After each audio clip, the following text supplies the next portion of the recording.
Я читаю первую главу из книги Иисуса Навина из Ветхого Завета. По смерти Моисея, раба Господня, Господь сказал Иисусу, сыну Навину, служителю Моисееву: «Моисей, раб мой, умер. Итак, встань, перейди через Иордан сей, ты и весь народ сей в землю, которую я даю им, сынам Израилевым.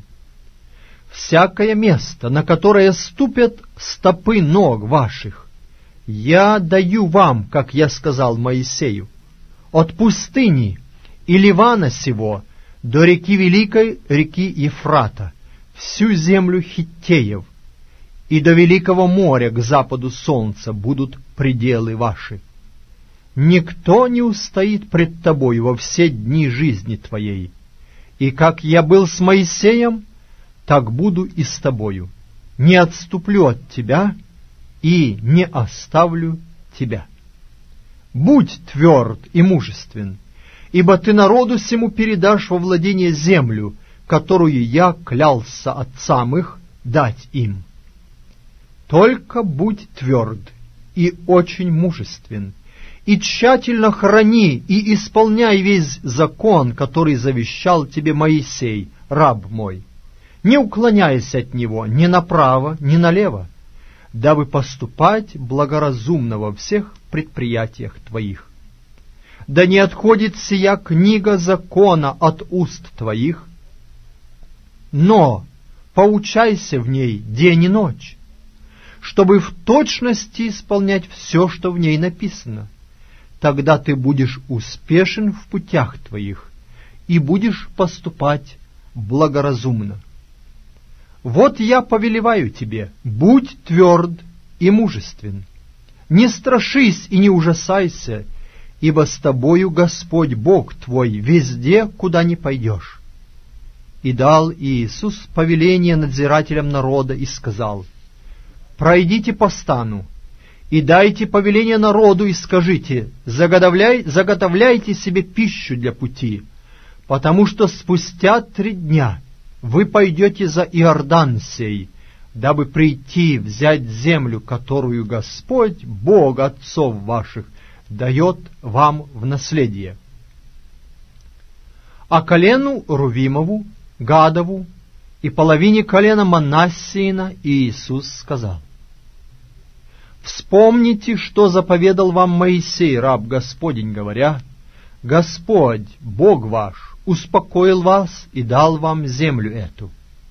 Жены ваши, дети ваши и скот ваш пусть останутся в земле, которую дал вам Моисей за Иорданом. А вы, все могущие сражаться, вооружившись, идите перед братьями вашими и помогайте им, доколе Господь не успокоит братьев ваших, как и вас, доколе и они не получат наследие землю, которую Господь Бог ваш дает им. Тогда возвратитесь в наследие ваше и владейте землею, которую Моисей, раб Господень, дал вам за Иорданом к востоку солнца». Они в ответ Иисусу сказали: «Все, что не повелишь нам, сделаем, и куда не пошлешь нас, пойдем. Как слушали мы Моисея, так будем слушать и тебя. Только Господь Бог твой да будет с тобою, как Он был с Моисеем. Всякий, кто воспротивится повелению твоему и не послушает слов твоих во всем, что ты не повелишь ему, будет предан смерти. Только будь тверд и мужествен».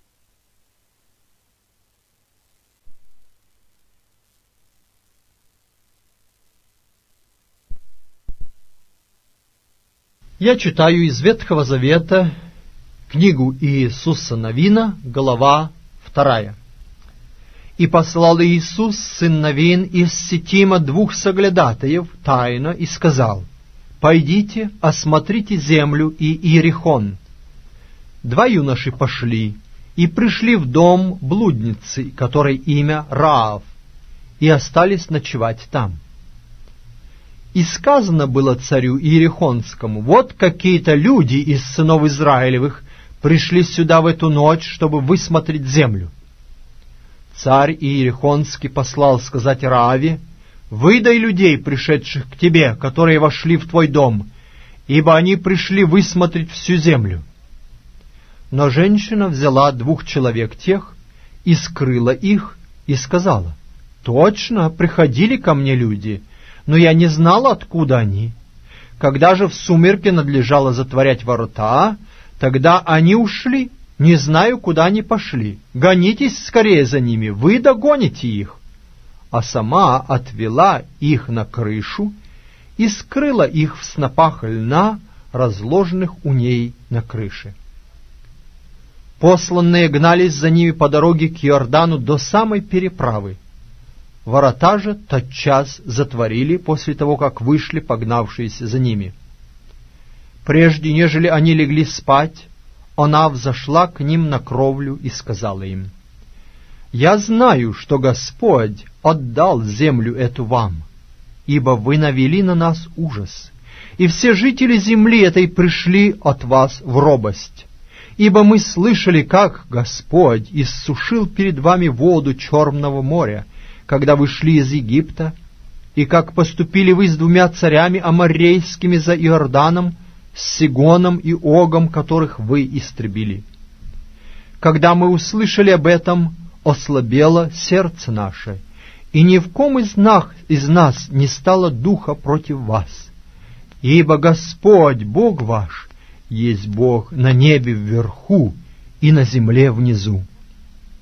Итак, поклянитесь мне Господом, что как я сделала вам милость, так и вы сделаете милость дому отца моего, и дайте мне верный знак, что вы сохраните в живых отца моего, и мать мою, и братьев моих, и сестер моих, и всех, кто есть у них, и избавите души наши от смерти». Эти люди сказали ей: «Душа наша вместо вас да будет предана смерти, если вы не откроете сего дела нашего. Когда же Господь предаст нам землю, мы окажем тебе милость и истину». И спустила она их по веревке через окно, ибо дом ее был в городской стене, и она жила в стене.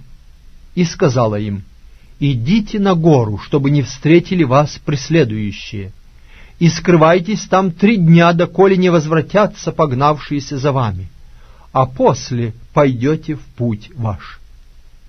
И сказали ей те люди: «Мы свободны будем от твоей клятвы, которую ты нас закляла, если не сделаешь вот так. Когда мы придем в эту землю, ты привяжи червленную веревку к окну, через которое ты нас спустила, а отца твоего и мать твою, и братьев твоих, все семейство отца твоего собери к себе в дом твой.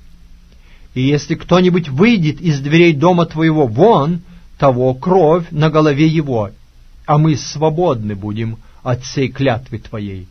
А кто будет с тобою в твоем доме, того кровь на голове нашей, если чья рука коснется его.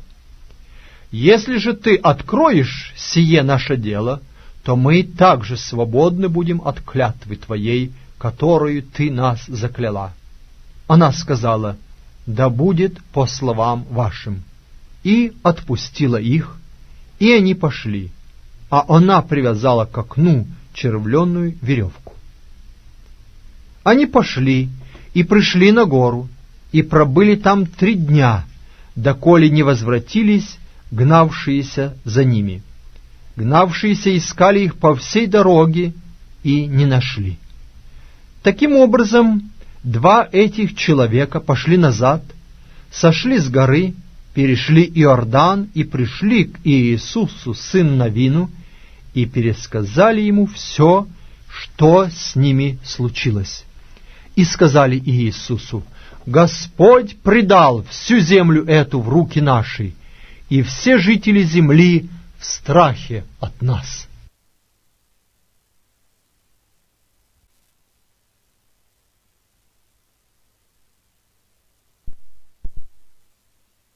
Я читаю из книги Иисуса Навина, главу 3. «И встал Иисус рано поутру, и двинулись они от Ситима, и пришли к Иордану, он и все сыны Израилевы, и ночевали там, еще не переходя его.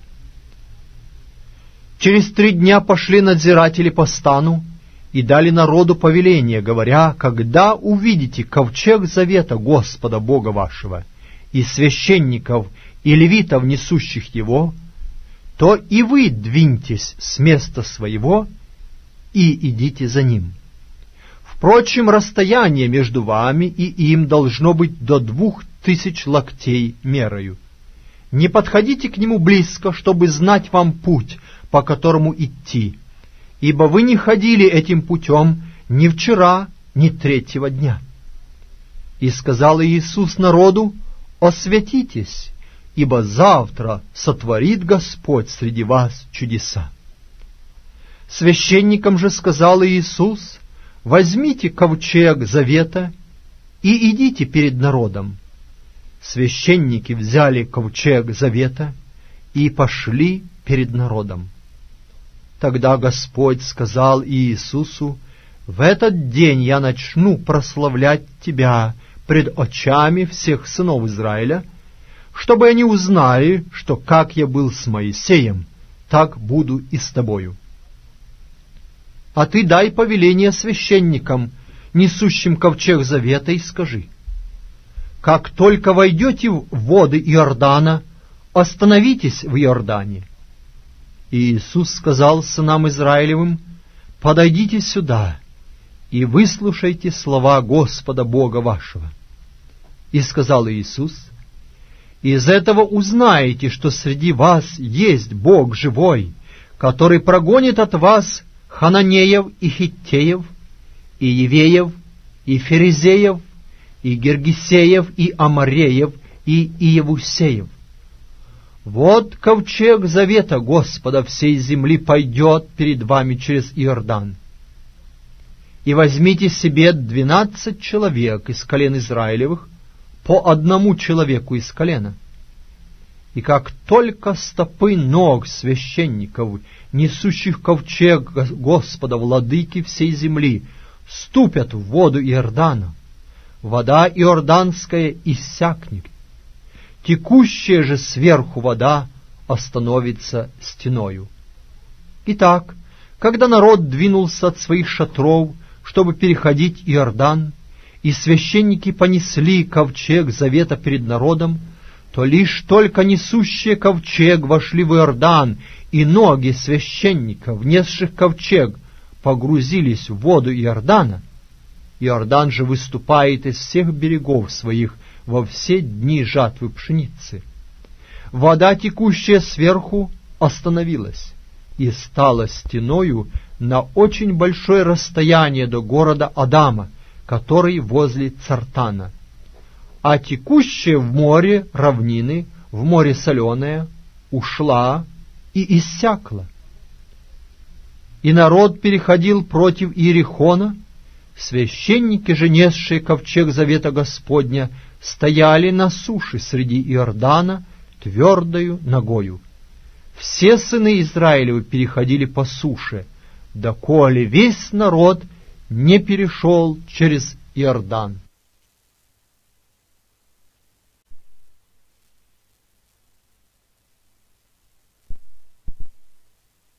Я читаю из книги Иисуса Навина, главу 4. Когда весь народ перешел через Иордан, Господь сказал Иисусу: «Возьми себе из народа 12 человек, по 1 человеку из колена, и дайте им повеление, и скажите: возьмите себе отсюда, из средины Иордана, где стояли ноги священников неподвижно, 12 камней, и перенесите их с собою, и положите их на ночлеги, где будете ночевать в эту ночь». Иисус призвал 12 человек, которых назначил из сынов Израилевых, по 1 человеку из колена, и сказал им Иисус: «Пойдите пред ковчегом Господа Бога вашего в средину Иордана, и возьмите оттуда, и положите на плечо свое каждый по одному камню, по числу колен сынов Израилевых, чтобы они были у вас знамением. Когда спросят вас в последующее время сыны ваши и скажут: «К чему у вас эти камни?», вы скажете им: «В память того, что вода Иордана разделилась перед ковчегом завета Господа. Когда он переходил через Иордан, тогда воды Иордана разделились». Таким образом, камни эти будут для сынов Израилевых памятником навек. И сделали сыны Израилевы так, как приказал Иисус.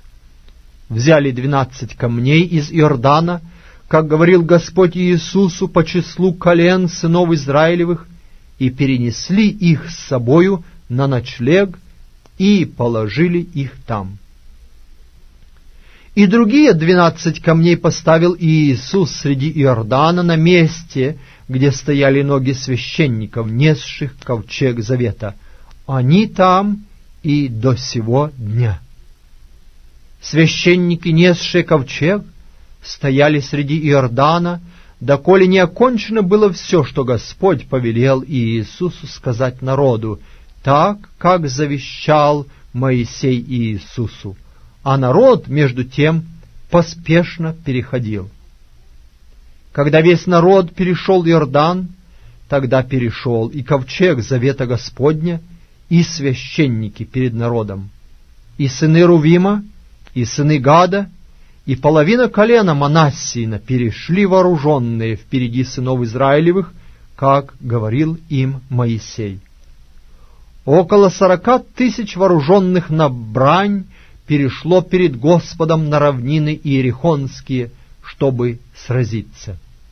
В тот день прославил Господь Иисуса пред очами всего Израиля, и стали бояться Его, как боялись Моисея во все дни жизни Его. И сказал Господь Иисусу, говоря: «Прикажи священникам, несущим ковчег откровения, выйти из Иордана». Иисус приказал священникам и сказал: «Выйдите из Иордана». И когда священники, несшие ковчег завета Господня, вышли из Иордана, то лишь только стопы ног их ступили на сушу, вода Иордана устремилась по своему месту и пошла, как вчера и 3-го дня, выше всех берегов своих. И вышел народ из Иордана в 10-й день 1-го месяца, и поставил стан в Галгале, на восточной стороне Иерихона. И 12 камней, которые взяли они из Иордана, Иисус поставил в Галгале, и сказал сынам Израилевым: «Когда спросят в последующее время сыны ваши отцов своих, что значат эти камни, скажите сынам вашим: Израиль перешел через Иордан этот по суше, ибо Господь Бог ваш иссушил воды Иордана для вас, доколе вы не перешли его, так же, как Господь Бог ваш сделал с Черным морем, который иссушил перед вами, доколе мы не перешли его, чтобы все народы земли познали, что рука Господня сильна, и дабы вы боялись Господа Бога вашего во все дни».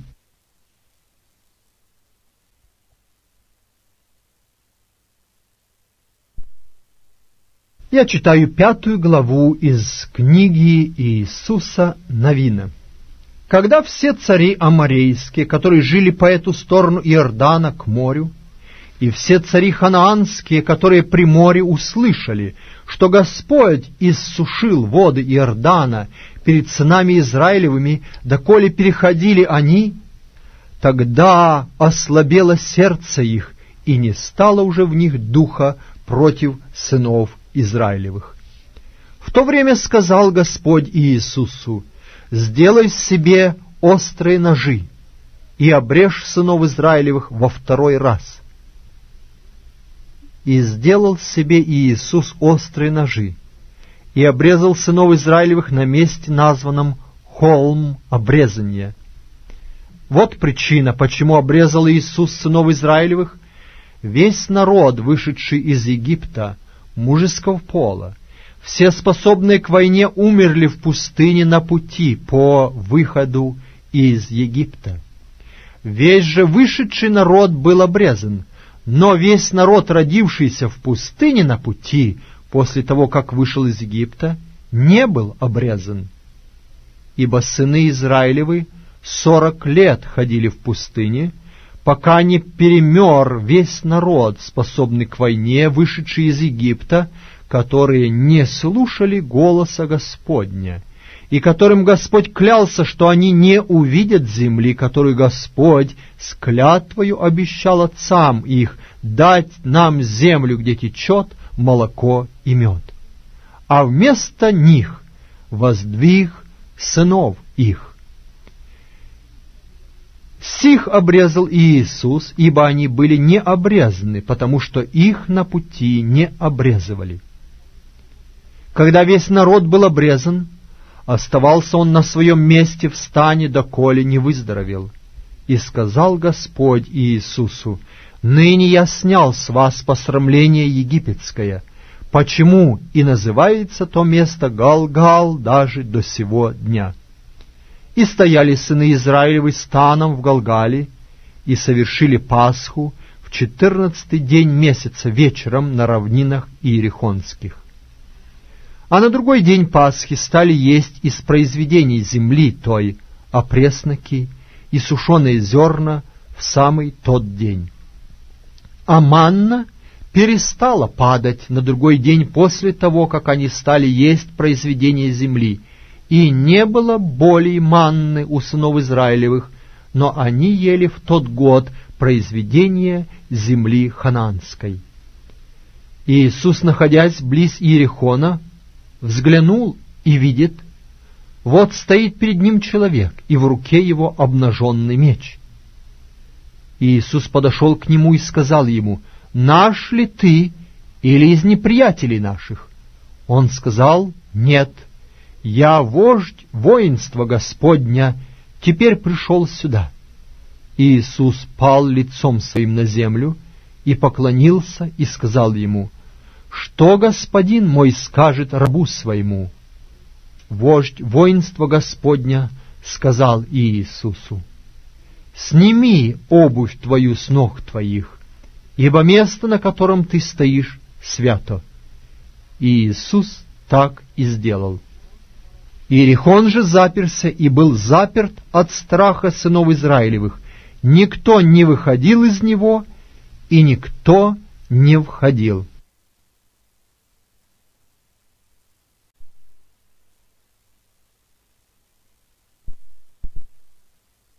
Книга Иисуса Навина, глава 6.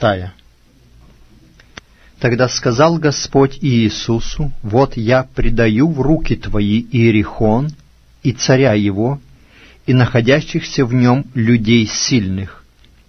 Пойдите вокруг города все способные к войне, и обходите город однажды в день, и это делай 6 дней. И 7 священников пусть несут 7 труб юбилейных перед ковчегом, а в 7-й день обойдите вокруг города 7 раз, и священники пусть трубят трубами.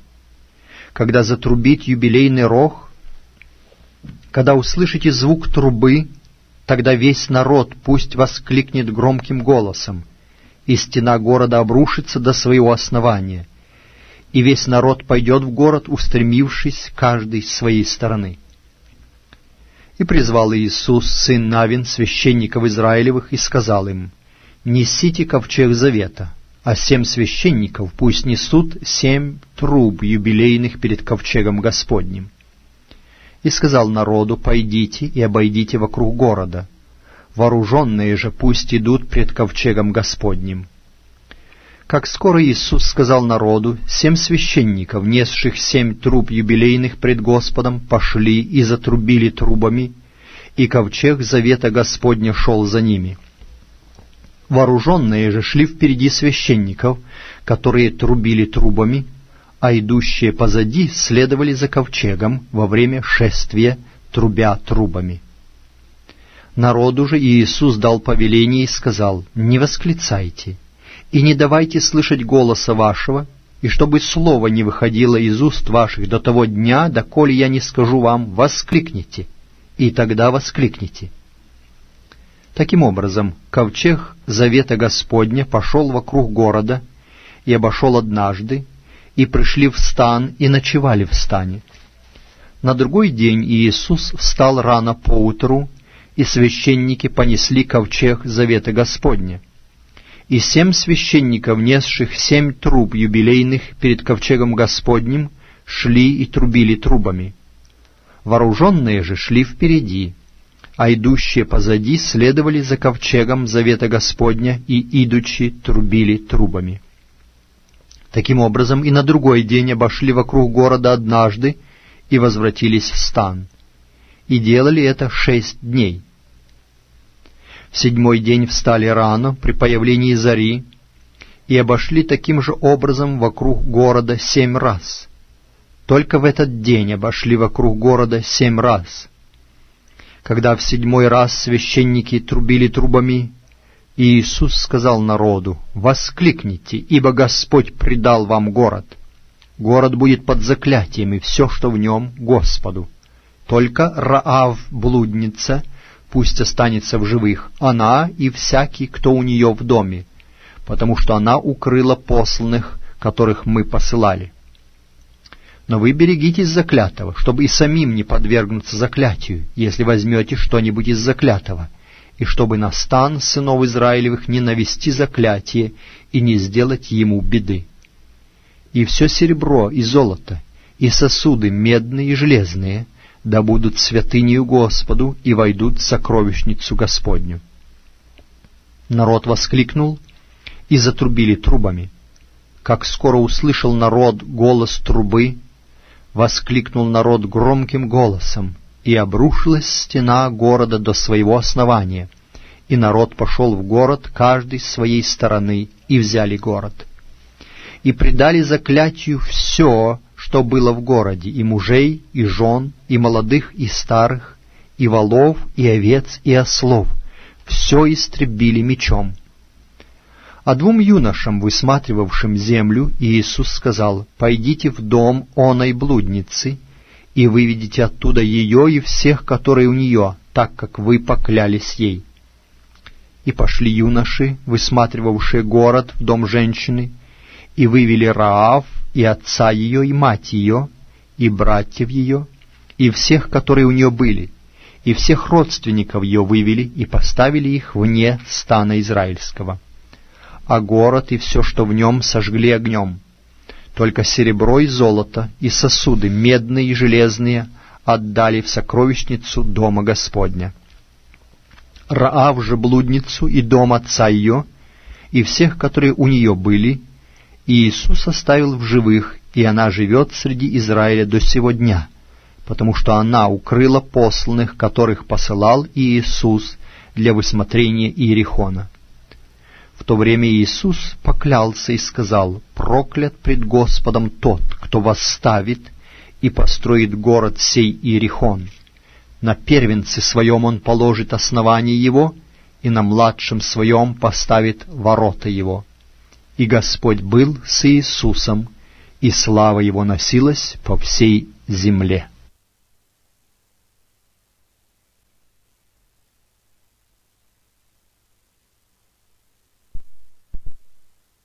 Глава 7 книги Иисуса Навина. Но сыны Израилевы сделали преступление и взяли из заклятого. Ахан, сын Хармия, сын Завия, сын Зары, из колена Иудина, взял из заклятого, и гнев Господень возгорелся на сынов Израиля. Иисус из Иерихона послал людей в Гай, что близ Беф-Авена, с восточной стороны Вифиля, и сказал им: «Пойдите, осмотрите землю». Они пошли и осмотрели Гай. И, возвратившись к Иисусу, сказали ему: не весь народ пусть идет, а пусть пойдет около 2000 или около 3000 человек, и поразят Гай. Всего народа не труди туда, ибо их мало там. Итак, пошло туда из народа около 3000 человек, но они обратились в бегство от жителей гайских. Жители гайские убили из них до 36 человек и преследовали их от ворот до Севарим, и разграбили их на спуске с горы, отчего сердце народа растаяло и стало, как вода. И Иисус разодрал одежды свои и пал лицом своим на землю перед ковчегом Господним и лежал до самого вечера, он и старейшины Израилевы, и посыпали прахом головы свои. И сказал Иисус: «О Господи, Владыка, для чего Ты перевел народ сей через Иордан, дабы предать нас в руки Амореев и погубить нас? О, если бы мы остались и жили за Иорданом! О Господи, что сказать мне после того, как Израиль обратил тыл врагам своим? Хананеи и все жители земли услышат и окружат нас, и истребят имя наше с земли. И что сделаешь тогда имени Твоему великому?» Господь сказал Иисусу: «Встань, для чего ты пал на лицо твое? Израиль согрешил, и приступили они завет мой, который я завещал им, и взяли из заклятого, и украли, и утаили, и положили между своими вещами. Зато сыны Израилевы не могли устоять пред врагами своими и обратили тыл врагам своим, ибо они подпали заклятию. Не буду более с вами, если не истребите из среды вашей заклятого. Встань, освети народ и скажи: осветитесь к утру, ибо так говорит Господь Бог Израилев: заклятое среди тебя, Израиль, посему ты не можешь устоять пред врагами твоими, доколе не отдалишь от себя заклятого. Завтра подходите все по коленам вашим. Колено же, которое укажет Господь, пусть подходит по племенам. Племя, которое укажет Господь, пусть подходит по семействам. Семейство, которое укажет Господь, пусть подходит по одному человеку. И облеченного в похищении заклятого пусть сожгут огнем его и все, что у него, за то, что он приступил завет Господень и сделал беззаконие среди Израиля». Иисус, встав рано поутру, велел подходить Израилю по коленам его, и указано колено Иудина. Потом велел подходить племенам Иуды, и указано племя Зары. Велел подходить племени Зарину по семействам, и указано семейство Завдиева. Велел подходить семейству его по одному человеку, и указан Ахан, сын Хармия, сын Завдии, сын Зары из колена Иудина. Тогда Иисус сказал Ахану: «Сын мой, воздай славу Господу Богу Израилеву, и сделай пред Ним исповедание, и объяви мне, что ты сделал, не скрой от меня». В ответ Иисусу Ахан сказал: «Точно, я согрешил пред Господом Богом Израилевым, и сделал то и то. Между добычей увидел я одну прекрасную сеннарскую одежду, и 200 сиклей серебра, и слиток золота весом 50 сиклей. Это мне полюбилось, и я взял это. И вот оно спрятано в земле среди шатра моего, и серебро под ним». Иисус послал людей, и они побежали в шатер, и вот все это спрятано было в шатре его, и серебро под ним. Они взяли это из шатра и принесли к Иисусу и ко всем сынам Израилевым и положили пред Господом. И Иисус и все израильтяне с ним взяли Ахана, сына Зарина, и серебро, и одежду, и слиток золота, и сыновей его, и дочерей его, и волов его, и ослов его, и овец его, и шатер его, и все, что у него было, и вывели их на долину Ахор. И сказал Иисус: «За то, что ты навел на нас беду, Господь на тебя наводит беду в день сей». И побили его все израильтяне камнями, и сожгли их огнем, и наметали на них камни. И набросали на него большую груду камней, которая уцелела и до сего дня. После этого утихла ярость гнева Господня. Посему то место называется долиной Ахор даже до сего дня.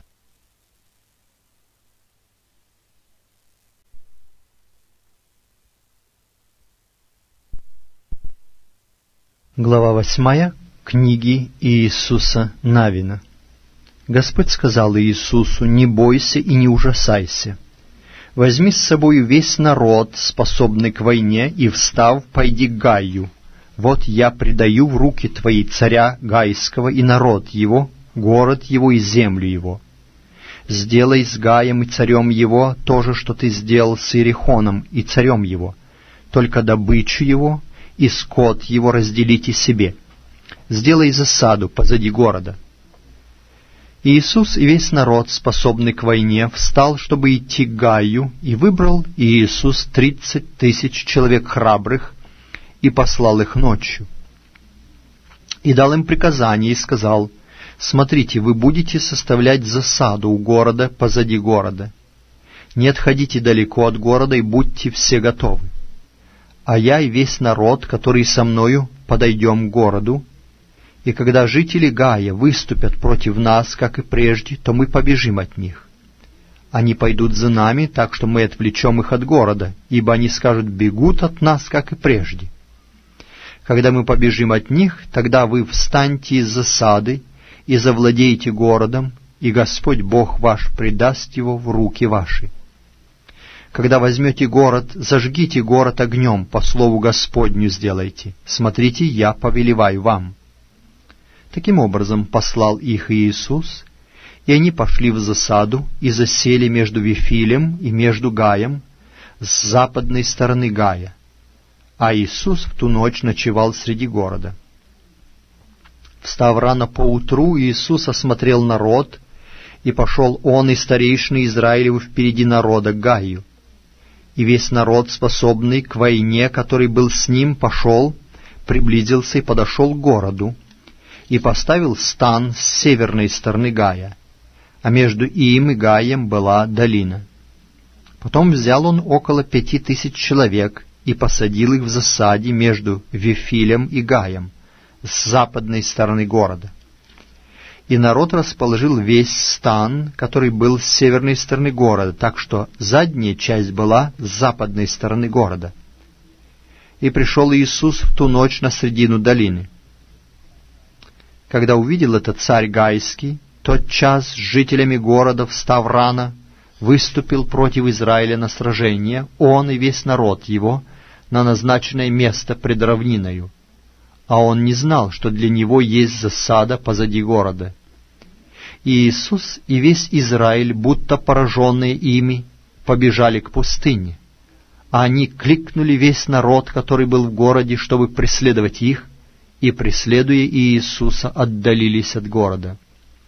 В Гае и Вифиле не осталось ни одного человека, который не погнался бы за Израилем, и город свой они оставили отворенным, преследуя Израиля. Тогда Господь сказал Иисусу: «Простри копье, которое в руке твоей, Гаю, ибо я предам его в руки твои». И Иисус простер копье, которое было в его руке, к городу. Сидевшие в засаде тотчас встали с места своего и побежали, как скоро он простер руку свою, вошли в город и взяли его, и тотчас зажгли город огнем. Жители Гая, оглянувшись назад, увидели, что дым от города восходил к небу, и не было для них места, куда бы бежать, ни туда, ни сюда, ибо народ, бежавший к пустыне, обратился на преследователей. И Иисус и весь Израиль, увидев, что сидевшие в засаде взяли город, и дым от города восходил к небу, возвратились и стали поражать жителей Гая. А те из города вышли навстречу им, так что они находились средине между израильтянами, из которых одни были с той стороны, а другие с другой. Так поражали их, что не оставили ни одного из них уцелевшего или убежавшего. А царя Гайского взяли живого и привели его к Иисусу. Когда израильтяне перебили всех жителей Гая на поле, в пустыне, куда они преследовали их, и когда все они до последнего пали от острия меча, Тогда все израильтяне обратились к Гаю и поразили его острием меча. Падших в тот день мужей и жен всех жителей Гая было 12 тысяч. И Иисус не опускал руки своей, которую простер с копьем, доколе не предал заклятию всех жителей Гая. Только скот и добычу города сего сыны Израиля разделили между собою по слову Господа, которое Господь сказал Иисусу. И сжег Иисус Гай, и обратил его в вечные развалины, в пустыню, до сего дня, а царя Гайского повесил на дереве до вечера. По захождении же солнца приказал Иисус, и сняли труп его с дерева, и бросили его у ворот городских, и набросали над ним большую груду камней, которая даже до сего дня. Тогда Иисус устроил жертвенник Господу Богу Израилеву на горе Гевал, как заповедал Моисей, раб Господень, сынам Израилевым, о чем написано в книге закона Моисеева. Жертвенник из камней цельных, на которые не поднимали железо, и принесли на нем всесожжение Господу, и совершили жертвы мирные. И написал Иисус там на камнях список с закона Моисеева, который он написал пред сынами Израилевыми. Весь Израиль, старейшины его и надзиратели его, и судьи его, стали с той и другой стороны ковчега против священников и левитов, носящих ковчег завета Господа, как пришельцы, так и природные жители. Одна половина их у горы Горизим, а другая половина у горы Гевал, как прежде повелел Моисей, раб Господень, благословлять народ Израилев. И потом прочитал Иисус все слова закона, благословение и проклятие, как написано в книге закона. Из всего, что Моисей заповедал Иисусу, не было ни одного слова, которого Иисус не прочитал бы пред всем собранием Израиля, и женами, и детьми, и пришельцами, находившимися среди них.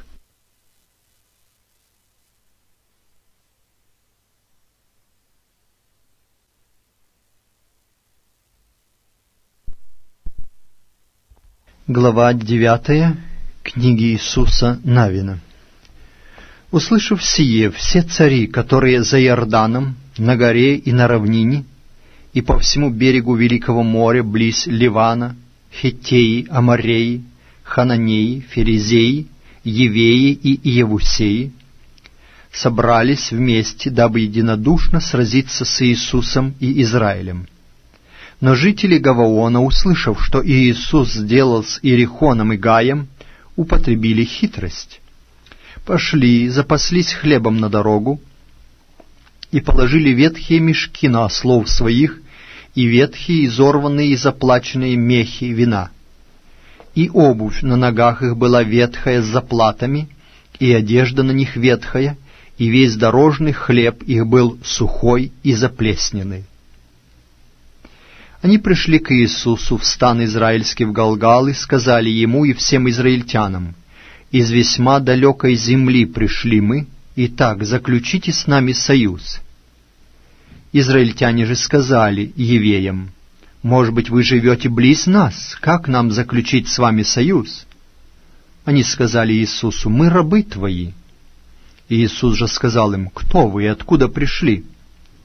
Они сказали ему: «Из весьма дальней земли пришли рабы твои во имя Господа Бога твоего. Ибо мы слышали славу Его и все, что сделал Он в Египте, и все, что Он сделал двум царям аморейским, которые по ту сторону Иордана, Сигону, царю Есивонскому, и Огу, царю Васанскому, который жил в Астарофе». Слыша это, старейшины наши и все жители нашей земли сказали нам: «Возьмите в руки ваши хлеба на дорогу, и пойдите навстречу им, и скажите им: мы рабы ваши, итак, заключите с нами союз. Этот хлеб наш из домов наших мы взяли теплый в тот день, когда пошли к вам, а теперь вот он сделался сухой и заплеснелый. И эти мехи с вином, которые мы налили новые, вот изорвались. И эта одежда наша и обувь наша обветшала от весьма дальней дороги». Израильтяне взяли их хлеба, а Господа не вопросили. И заключил Иисус с ними мир, и постановил с ними условие в том, что Он сохранит им жизнь, и поклялись им начальники общества. А через 3 дня, как заключили они с ними союз, услышали, что они соседи их и живут близ них. Ибо сыны Израилевы, отправившись в путь, пришли в города их на 3-й день. Города же их были Гаваон, Кефира, Бееров и Кириаф и Арим. Сыны Израилевы не побили их, потому что начальники общества клялись им Господом Богом Израилевым.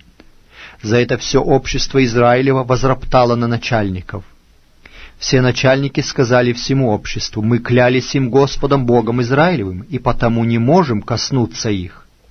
А вот что сделаем с ними: оставим их в живых, чтобы не постиг нас гнев за клятву, которой мы клялись им». И сказали им начальники: «Пусть они живут, но будут рубить дрова и черпать воду для всего общества». И сделало все общество так, как сказали им начальники. И Иисус призвал их и сказал: «Для чего вы обманули нас, сказав: мы весьма далеко от вас, тогда как вы живете близ нас? За это прокляты вы, без конца вы будете рабами, будете рубить дрова и черпать воду для дома Бога моего». Они в ответ Иисусу сказали: «Дошло до сведения рабов твоих, что Господь Бог твой повелел Моисею рабу своему дать вам всю землю и погубить всех жителей сей земли пред лицом вашим. Поэтому мы весьма боялись, чтобы вы не лишили нас жизни, и сделали это дело. Теперь вот мы в руке твоей. Как лучше и справедливее тебе покажется поступить с нами, так и поступи». И поступили с ними так, избавил их от руки сынов Израилевых, и они не умертвили их. И определил в тот день Иисус, чтобы они рубили дрова и черпали воду для общества и для жертвенника Господня, даже до сего дня, на месте, какое не избрал бы Господь.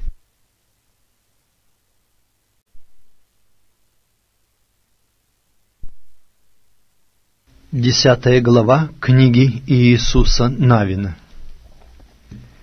Когда Адони-Седек, царь Иерусалимский, услышал, что Иисус взял Гай и предал его заклятию, и что также поступил с Гаем и царем его, как поступили с Иерихоном и царем его, и что жители Гаваона заключили мир с Израилем и остались среди них, тогда он весьма испугался, потому что Гаваон был город большой, как один из царских городов, и больше Гая, и все жители его люди храбрые.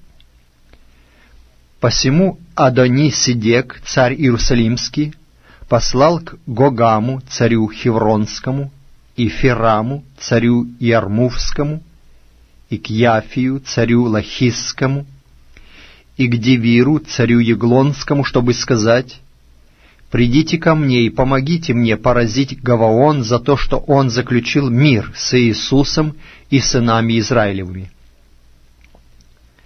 Они собрались, и пошли 5 царей аморейских: царь Иерусалимский, царь Хевронский, царь Иармувский, царь Лахисский, царь Еглонский, они и все ополчение их, и расположились станом подле Гаваона, чтобы воевать против него. Жители Гаваона послали к Иисусу в стан израильский в Галгал сказать: «Не отними руки твоей от рабов твоих, приди к нам скорей, спаси нас и подай нам помощь, ибо собрались против нас все цари аморейские, живущие на горах». Иисус пошел из Галгала сам, и с ним весь народ, способный к войне, и все мужи храбрые. И сказал Господь Иисусу: «Не бойся их, ибо я предал их в руки твои. Никто из них не устоит пред лицом твоим». И пришел на них Иисус внезапно, потому что всю ночь шел он из Галгала. Господь привел их в смятение при виде израильтян, и они поразили их в Гаваоне сильным поражением, и преследовали их по дороге к возвышенности Вефорона, и поражали их до Азека и до Македа.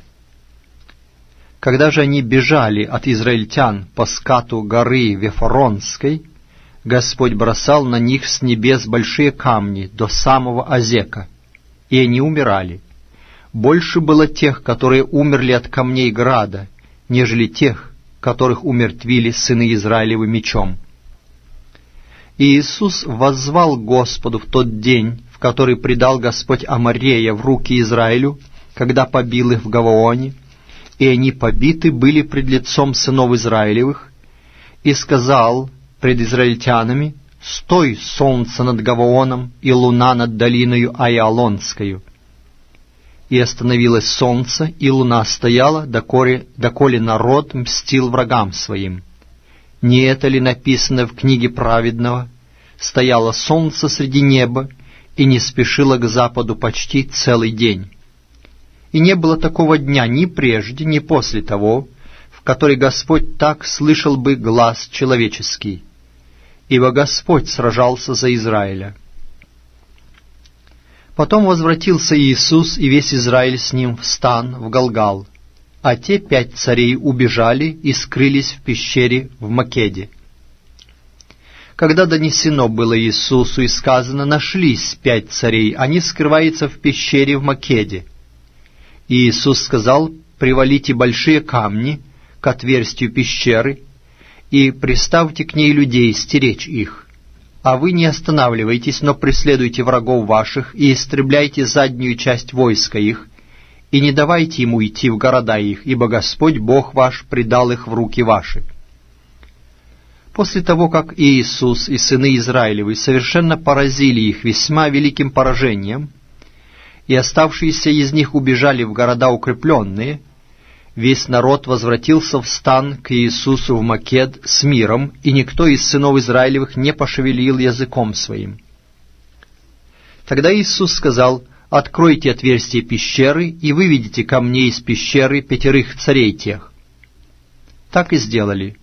Вывели к нему из пещеры 5 царей тех: царя Иерусалимского, царя Хевронского, царя Иармувского, царя Лахисского и царя Еглонского. Когда вывели царей сих к Иисусу, Иисус призвал всех израильтян и сказал вождям воинов, ходивших с ним: «Подойдите, наступите ногами вашими на выи царей этих». Они подошли и наступили ногами своими на выи их.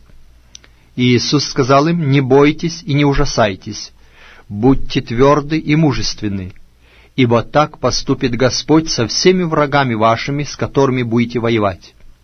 Потом поразил их Иисус и убил их, и повесил их на 5 деревьях, и висели они на деревьях до вечера. При захождении солнца приказал Иисус, и сняли их с деревьев, и бросили их в пещеру, в которой они скрывались, и привалили большие камни к отверстию пещеры, которые там даже до сего дня. В тот же день взял Иисус Макед и поразил его мечом и царя его, и предал заклятию их и все дышащее, что находилось в нем. Никого не оставил, кто бы уцелел. И поступил с царем Македским так же, как поступил с царем Иерихонским. И пошел Иисус и все израильтяне с ним из Македа к Ливне, и воевал против Ливны. И предал Господь и ее в руки Израиля, и царя ее, и истребил ее Иисус мечом, и все дышащее, что находилось в ней. Никого не оставил в ней, кто бы уцелел. И поступил с царем ее так же, как поступил с царем Иерихонским. Из Ливны пошел Иисус и все израильтяне с ним к Лахису, и расположился подле него станом, и воевал против него. И предал Господь Лахис в руки Израиля, и взял он его на другой день, и поразил его мечом, и все дышащее, что было в нем, так, как поступил с Ливною. Тогда пришел на помощь Лахису Гарам, царь Газерский, но Иисус поразил его и народ его мечом так, что никого у него не оставил, кто бы уцелел. И пошел Иисус и все израильтяне с ним из Лахиса к Еглону, и расположились подле него станом, и воевали против него. И взяли его в тот же день, и поразили его мечом, и все дышащее, что находилось в нем в тот день, предал он заклятию, как поступил с Лахисом. И пошел Иисус, и все израильтяне с ним из Еглона к Хеврону, и воевали против него. И взяли его, и поразили его мечом, и царя его, и все города его, и все дышащее, что находилось в нем. Никого не оставил, кто уцелел бы, как поступил он и с Еглоном, предал заклятию его и все дышащее, что находилось в нем. Потом обратился Иисус и весь Израиль с ним к Давиру, и воевал против него. И взял его, и царя его, и все города его, и поразили их мечом, и предали заклятию все дышащее, что находилось в нем. Никого не осталось, кто уцелел бы. Как поступил с Хевроном и царем его, так поступил с Давиром и царем его, и как поступил с Ливною и царем ее. И поразил Иисус всю землю нагорную и полуденную, и низменные места, и землю, лежащую у гор, и всех царей их.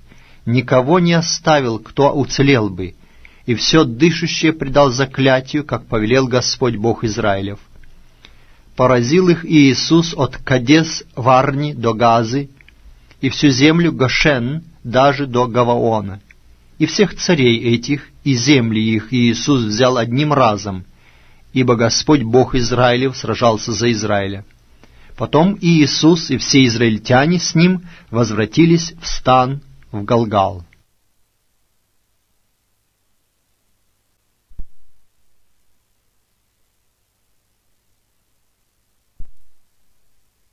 Глава 11 книги Иисуса Навина.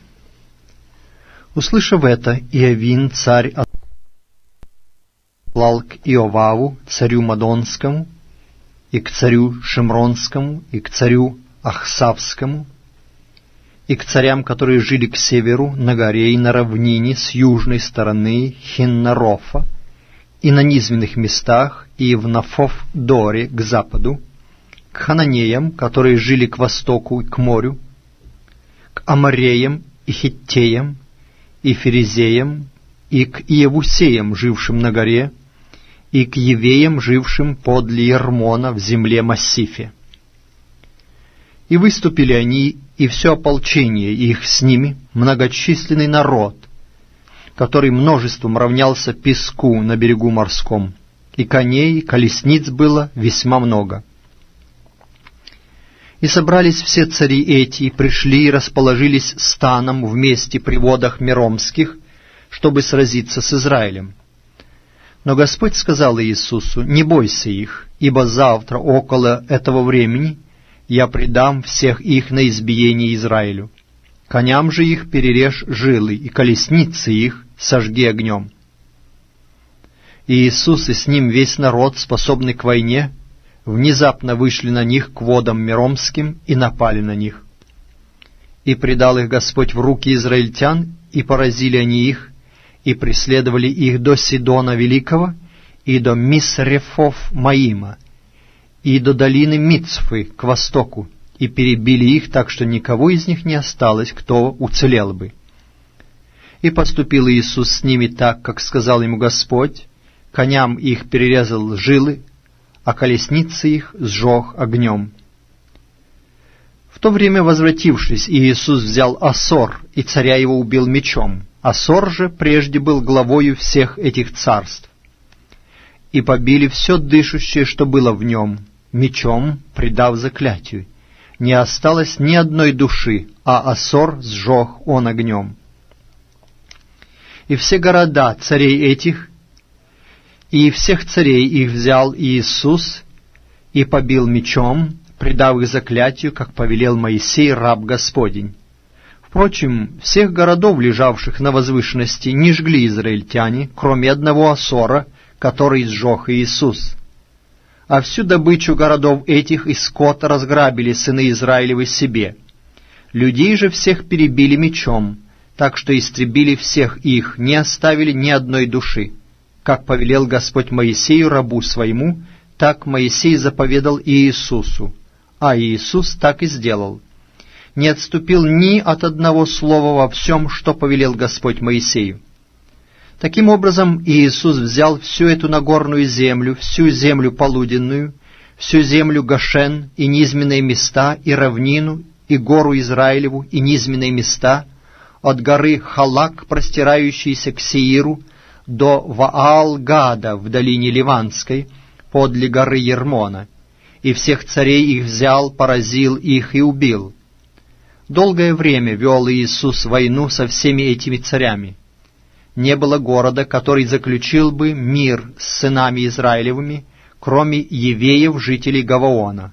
Все взяли они войною.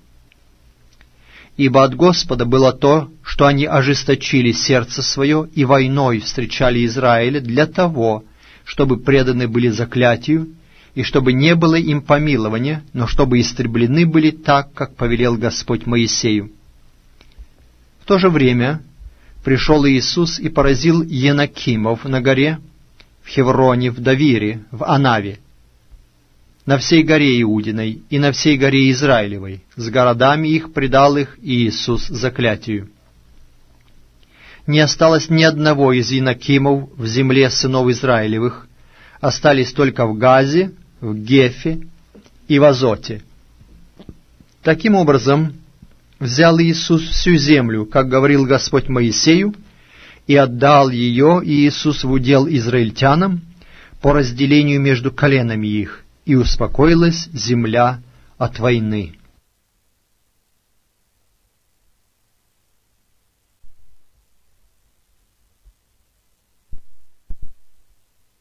Глава 12 книги Иисуса Навина.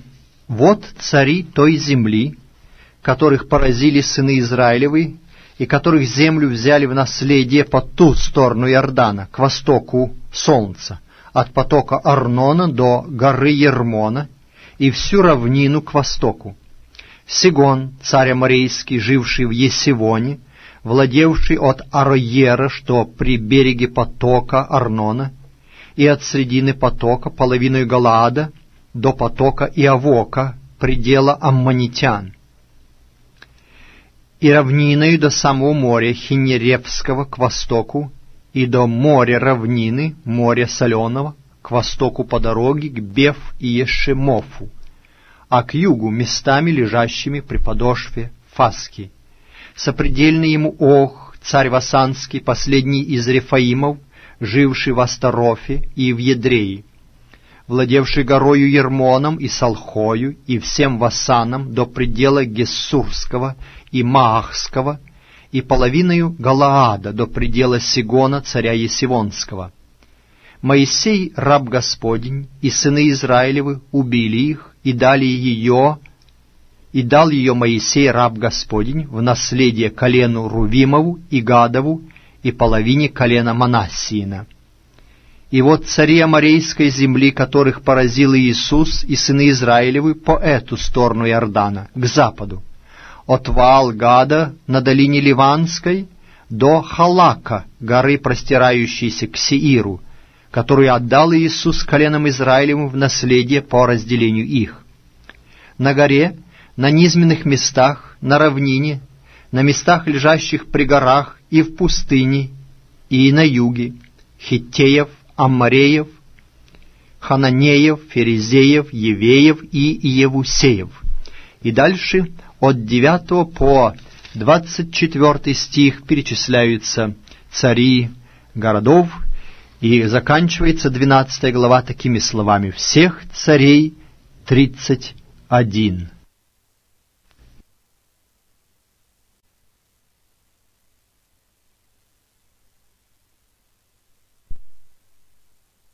Глава 13 книги Иисуса Навина. Когда Иисус состарился, вошел в лета преклонные, тогда Господь сказал ему: «Ты состарился, вошел в лета преклонные, а земли брать в наследие остается еще очень много.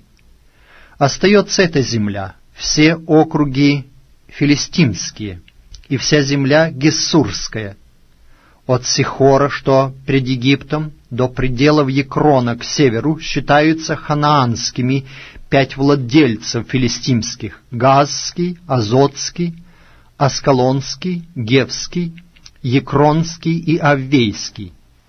К югу же вся земля ханаанская от Меары Сидонской до Афека, до пределов Аморейских, также земля Гевла и весь Ливан к востоку солнца от Ваал-Гада, что подле горы Ермона, до входа в Емав, всех горных жителей от Ливана до Мисрефов Маима, всех сидонян я изгоню от лица сынов Израилевых. Раздели же ее в удел Израилю, как я повелел тебе.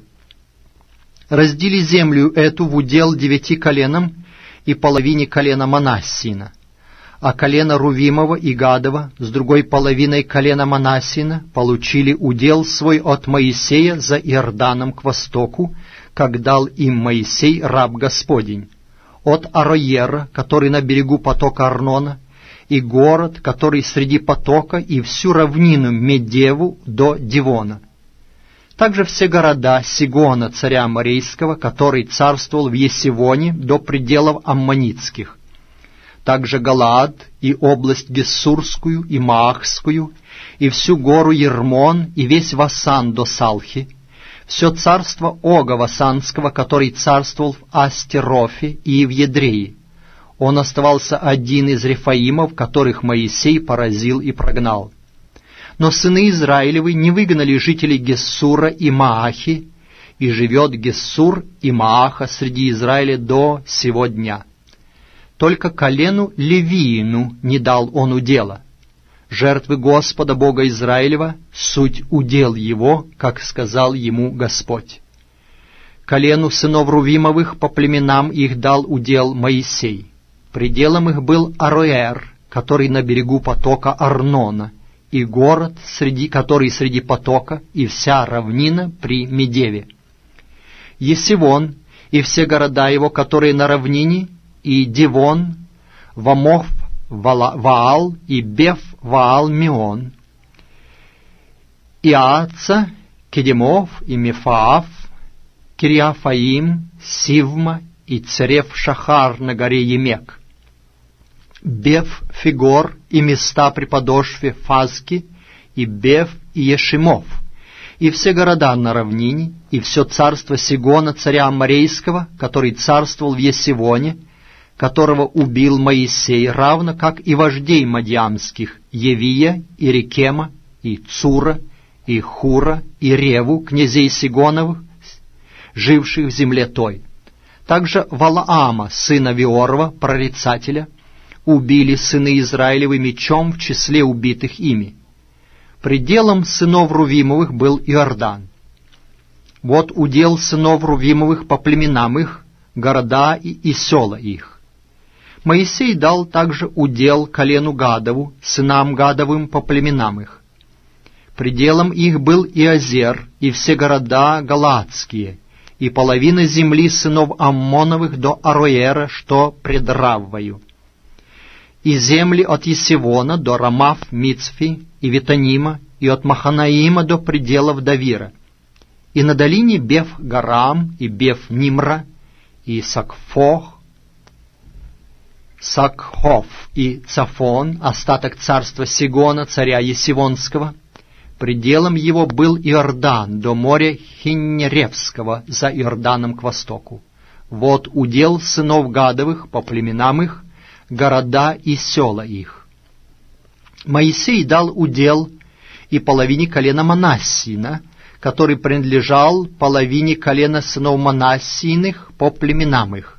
Предел их был от Маханаима весь Васан, все царство Ога, царя Васанского, и все селения Иаировы, что в Васане, 60 городов, а половина Галаада и Астаров и Едрея, царственные города Ога Васанского, даны сынам Махира, сына Манассина, половине сынов Махировых по племенам их.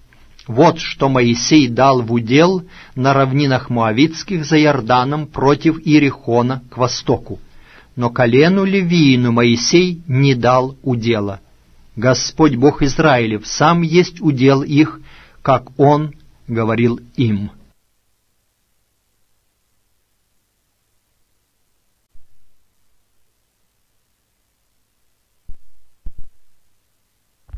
Глава 14 книги Иисуса Навина. Вот что получили в удел сыны Израилевы в земле ханаанской, что разделили им в удел Елиазар, священник, и Иисус, сын Навин, и начальники поколений в коленах сынов Израилевых. По жребию делили они, как повелел Господь через Моисея, 9 коленам и половине колена Манассиина. Ибо 2 коленам и половине колена Манассии Моисей дал удел за Иорданом, левитам же не дал удела между ними. Ибо от сынов Иосифовых произошли 2 колена, Манассиина и Ефремова. Посему они и не дали левитам части в земле, а только города для жительства с предместьями их для скота их и для других выгод их. Как повелел Господь Моисею, так и сделали сыны Израилевы, когда делили на уделы землю. Сыны Иудины пришли в Галгал к Иисусу и сказали ему: «Халев, сын Иефонии, кенезиянин, ты знаешь, что говорил Господь Моисею, человеку Божию, о мне и о тебе в Кадес-Варне. Я был 40 лет, когда Моисей, раб Господень, посылал меня из Кадес-Варни осмотреть землю, и я принес ему в ответ, что было у меня на сердце. Братья мои, которые ходили со мною, привели в робость сердце народа, а я в точности следовал Господу Богу моему. И клялся Моисей в тот день и сказал: «Земля, по которой ходила нога твоя, будет уделом тебе и детям твоим навек, ибо ты в точности последовал Господу Богу моему». Итак, вот, Господь сохранил меня в живых, как Он говорил. Уже 45 лет прошло от того времени, когда Господь сказал Моисею это слово, и Израиль ходил по пустыне. Теперь вот мне 85 лет. Но и ныне я столько же крепок, как и тогда, когда посылал меня Моисей. Сколько тогда было у меня силы, столько и теперь есть для того, чтобы воевать и выходить и входить. Итак, дай мне эту гору, о которой говорил Господь в тот день, ибо ты слышал в тот день, что там живут сыны Янаковы, и города у них большие и укрепленные. Может быть, Господь со мною, и я изгоню их, как говорил Господь». И Иисус благословил его и дал в удел Халеву, сыну Иефонину, Хеврон. Таким образом, Хеврон остался уделом Халева, сына Иефонина, кенезиянина, до сего дня, за то, что он в точности последовал повелению Господа Бога Израилева. Имя Хеврону прежде было Кириаф-Арбы, как назывался между сынами Янака один человек великий, и земля успокоилась от войны.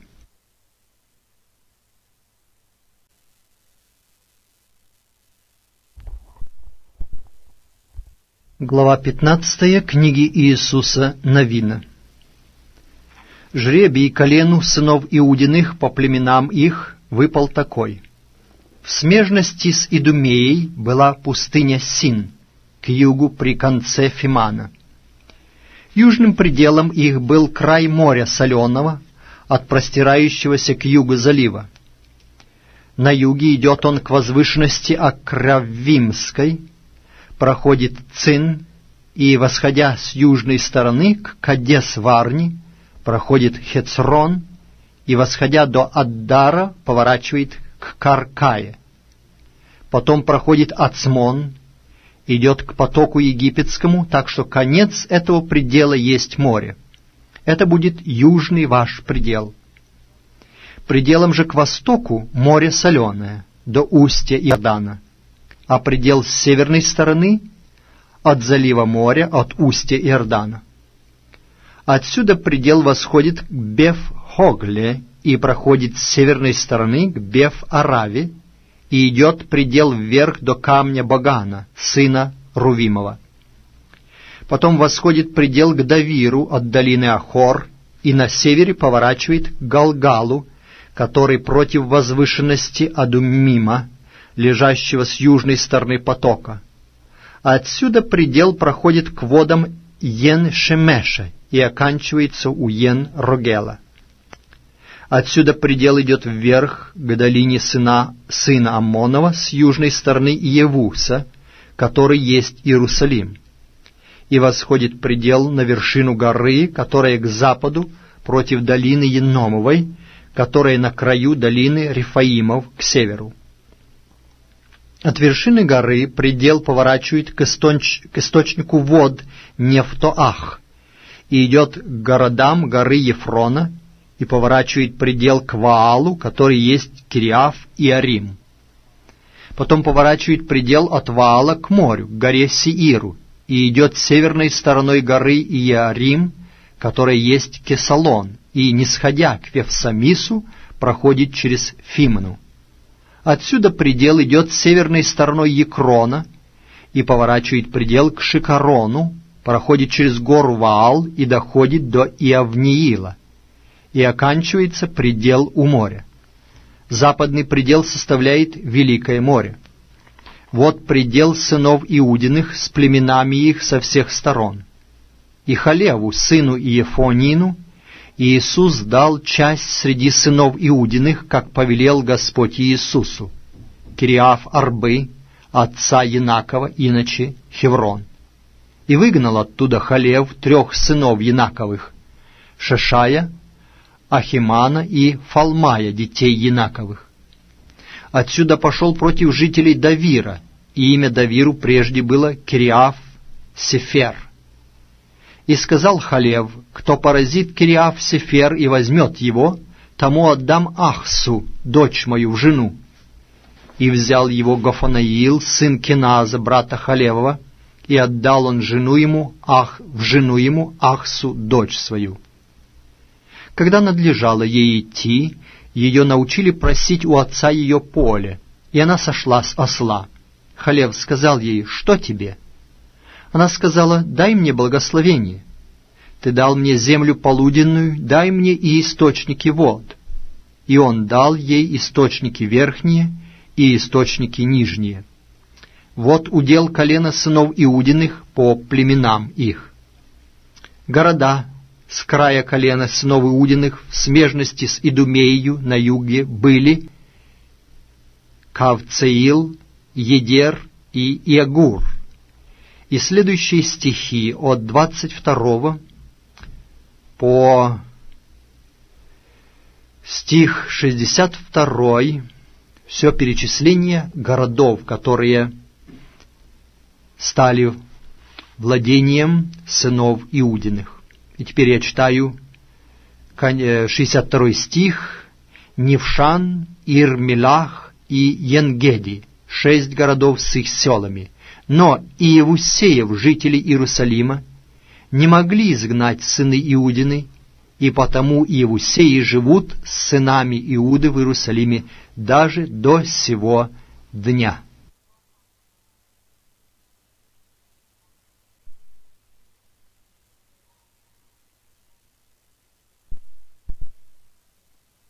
Глава 16 книги Иисуса Навина.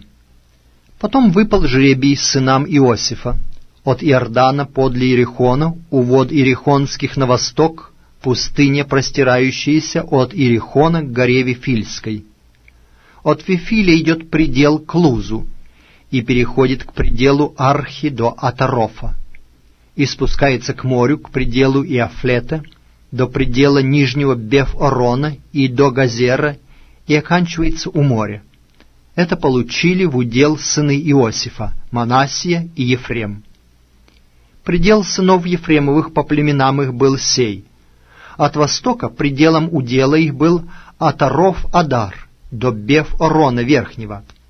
Потом идет предел к морю северной стороною Михмефафа, и поворачивает к восточной стороне Фаанав-Силома, и проходит его с восточной стороны Ианоха. От Ианоха, нисходя к Атарофу и Наарафу, примыкает к Иерихону и доходит до Иордана. От Тапуаха идет предел к морю, к потоку Кане, и оканчивается морем. Вот удел колена сынов Ефремовых по племенам их. И города отделены сынам Ефремовым в уделе сынов Манассииных, все города с селами их. Но ефремляне не изгнали хананеев, живших в Газере. Посему хананеи жили среди ефремлян до сего дня, платя им подать.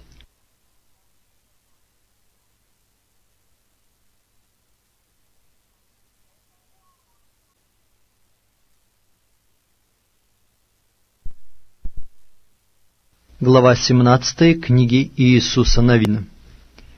«И выпал жребий колену Манассии, так как он был первенец Иосифа, Махиру, первенцу Манассии, отцу Галаада, который был храбр на войне, достался Галаад и Васан. Достались уделы и прочим сынам Манассии, по племенам их, и сынам Авиезера, и сынам Хелека, и сынам Асриила, и сынам Шехема, и сынам Хефера, и сынам Шемиды. Вот дети Манассии, сына Иосифа, мужеского пола по племенам их. У Салпада же сына Хеверова, сына Галаадова, сына Махирова, сына Манассиина не было сыновей, а только дочери. Вот имена дочерей его: Махла, Ноа, Хогла, Милка и Фирца. Они пришли к священнику Елиазару и к Иисусу, сыну Навину, и к начальникам, и сказали: «Господь повелел Моисею дать нам удел между братьями нашими, и дан им удел по повелению Господню между братьями отца их. И выпало Манассии 10 участков, кроме земли Галаадской и Васанской, которые за Иорданом. Ибо дочери Манассии получили удел среди сыновей его, а земля Галаадская досталась прочим сынам Манассии. Предел Манассии идет от Ассира к Михмефафу, который против Сихема. Отсюда предел идет направо к жителям Йен-Тапуаха. Земля Тапуах досталась Манассии, а город Тапуах у предела Манассиина сынам Ефремовым. Отсюда предел не сходит к потоку Кане с южной стороны потока. Города эти принадлежат Ефрему, хотя находятся среди городов Манассии. Предел Манассии на северной стороне потока и оканчивается морем. Что к югу, то Ефремово, а что к северу, то Манассиина. Море же было их пределом. К Ассиру примыкали они с северной стороны и к Иссахару с восточной. У Иссахара и Ассира принадлежат Манассии, Бефсан и зависящие от него места, Ивлеам и зависящие от него места, жители Дора и зависящие от него места, жители Эндора и зависящие от него места, жители Фаанаха и зависящие от него места, жители Мегиддона и зависящие от него места, и третья часть Нафефа. Сыны Манассины не могли выгнать жителей городов этих, и хананеи остались жить в земле. Когда же сыны Израилевы пришли в силу, тогда хананеев сделали они данниками, но изгнать не изгнали их. Сыны Иосифа говорили Иисусу и сказали: «Почему ты дал мне в удел один жребий и один участок, тогда как я многолюден, потому что так благословил меня Господь?» И Иисус сказал им: «Если ты многолюден, то пойди в леса, и там, в земле Ферезеев и Рефаимов, расчисти себе место, если гора Ефремова для тебя тесна». Сыны Иосифа сказали: «Не останется за нами гора, потому что железные колесницы у всех хананеев, живущих на долине, как у тех, которые в Бефсане и в зависящих от него местах, так и у тех, которые на долине Изриельской». Но Иисус сказал дому Иосифову, Ефрему и Манассии: «Ты многолюден, и сила у тебя велика, ни один жребий будет у тебя, и гора будет твоею, и лес этот, ты расчистишь его, и он будет твой до самого конца его. Ибо ты изгонишь хананеев, хотя у них колесницы железные, и хотя они сильны».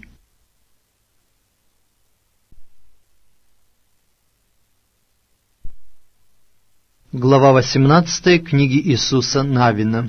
Все общество сынов Израилевых собралось в Силом, и поставили там скинию собрания, ибо земля была покорена ими. Из сынов же Израилевых оставалось 7 колен, которые еще не получили удела своего. И сказал Иисус сынам Израилевым: долго ли вы будете не радеть о том, чтобы пойти и взять наследие землю, которую дал вам Господь Бог отцов ваших? Дайте от себя по 3 человека из колена, я пошлю их, и они, вставши, пройдут по земле, и опишут ее, как надобно разделить им на уделы, и придут ко мне. Пусть разделит ее на 7 уделов. Иуда пусть остается в пределе своем на юге, а дом Иосифов пусть остается в пределе своем на севере. А вы распишите землю на 7 уделов, и представьте мне сюда, я брошу вам жребий здесь пред лицом Господа Бога нашего. А левитам нет части между вами, ибо священство Господне есть удел их. Гад же, Рувим и половина колена Манассии получили удел свой за Иорданом к востоку, который дал им Моисей, раб Господень. Эти люди встали и пошли. И Иисус же, пошедшим описывать землю, дал такое приказание: «Пойдите, обойдите землю, опишите ее и возвратитесь ко мне, а я здесь брошу вам жребий пред лицом Господним в Селоме». Они пошли, прошли по земле и описали ее, по городам ее на 7 уделов в книге, и пришли к Иисусу в стан в Селом. Иисус бросил им жребий в Селоме пред Господом, и разделил там Иисус землю сынам Израилевым по участкам их. Первый жребий вышел к колену сынов Вениаминовых, по племенам их. Предел их по жребию шел между сынами Иуды и между сынами Иосифа. Предел их на северной стороне начинается у Иордана, и проходит предел этот подле Иерихона с севера и восходит на гору к западу, и оканчивается в пустыне Бефавен. Оттуда предел идет к Лузу, к южной стороне Луза, иначе Вифиля, и не сходит предел к Атаров-Адару, к горе, которая на южной стороне Беф-Орона Нижнего. Потом предел поворачивает и склоняется к морской стороне на юг от горы, которая на юге пред Беф-Ороном, и оканчивается у Кириаф-Ваала, иначе Кириаф-Иарима, города сынов Иудиных. Это западная сторона. Южной же стороною от Кириаф-Иарима идет предел к морю и доходит до источника вод Нефтоаха. Потом предел не сходит к концу горы, которая перед долиной сынов Еномова, на долине Рефаимов к северу, и не сходит долиною Енома к южной стороне Иевуса, и идет к Эн-Рогелу. Потом поворачивает от севера и идет к Ен-Шемешу, и идет к Гелилофу, который против возвышенности Адуммима, и не сходит к камню Багана, сына Рувимова. Потом проходит близ равнины к северу и не сходит на равнину. Отсюда проходит предел подле Беф-Хоглы к северу, и оканчивается предел у северного залива моря Соленого, у южного конца Иордана. Вот предел южный. С восточной же стороны пределом служит Иордан. Вот удел сынов Вениаминовых, с пределами его со всех сторон по племенам их. Города колену сынов Вениаминовых по племенам их принадлежали сии: Иерихон, Беф-Хогла и Емек-Кециц. И потом дальше, 22 по 28 стихи, перечисляются города, и кончается эта глава такими словами: 14 городов с их селами, вот удел сынов Вениаминовых по племенам их.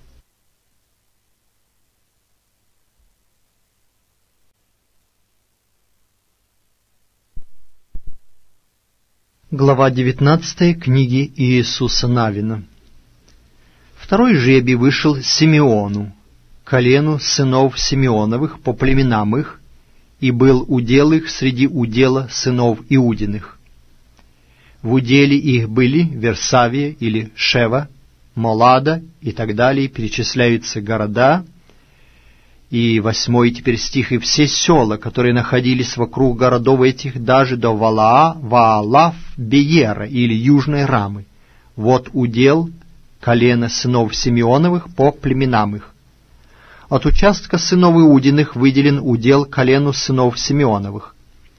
Так как участок сынов Иудиных был слишком велик для них, то сыны Симеоновы и получили удел среди их удела. Третий жребий выпал сынам Завулоновым по племенам их, и простирался предел удела их до Сарида. Предел их восходит к морю и Морале, и примыкает к Дабешефу, и примыкает к потоку, который перед Иокнеамом. От Сарида идет назад к восточной стороне, к востоку солнца, до предела Кислов-Фавора. Отсюда идет к Дафрафу и восходит к Иофие, и дальше перечисляются опять места, 16 стих, вот удел сынов Завулоновых по их племенам, вот города и села их. Четвертый жребий вышел Иссахару, сынам Иссахара по племенам их. Пределом их были, опять перечисляются географические названия, вот удел колена сынов Иссахаровых по племенам их, вот города и села их. 24 стих. Пятый жребий вышел колену сынов Ассировых по племенам их. Опять перечисляются географические названия. Потом до 31 стиха, вот удел колена сынов Ассировых по племенам их, вот города и села их. 32 стих. Шестой жребий вышел сынам Нефалима по племенам их. И опять перечисление географических разных мест. Вот удел колена сынов Нефалимовых по племенам их, вот города и села их. 40 стих.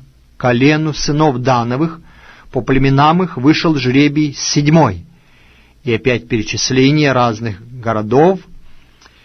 И вышел предел сынов Дановых мал для них, и сыны Дановы пошли войною на Ласем, и взяли его, и поразили его мечом, и получили его в наследие, и поселились в нем, и назвали Ласем Даном по имени Дана отца своего. Вот удел колена сынов Дановых по племенам их, вот города и села их. Когда окончили разделение земли по пределам ее, тогда сыны Израилевы дали среди себя удел Иисусу сыну Навину. По повелению Господню дали ему город Фамнав-Сараи, которого он просил на горе Ефремовой.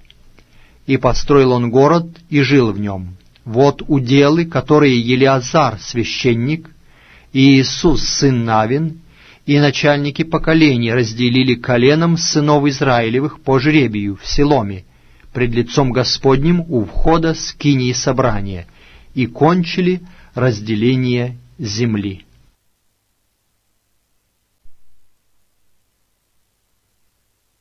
Глава 20 книги Иисуса Навина. «И сказал Господь Иисусу, говоря, скажи сынам Израилевым, сделайте у себя города-убежища, о которых я говорил вам через Моисея, чтобы мог убегать туда убийца, убивший человека по ошибке, без умысла. Пусть города эти будут у вас убежищем от мстящего за кровь.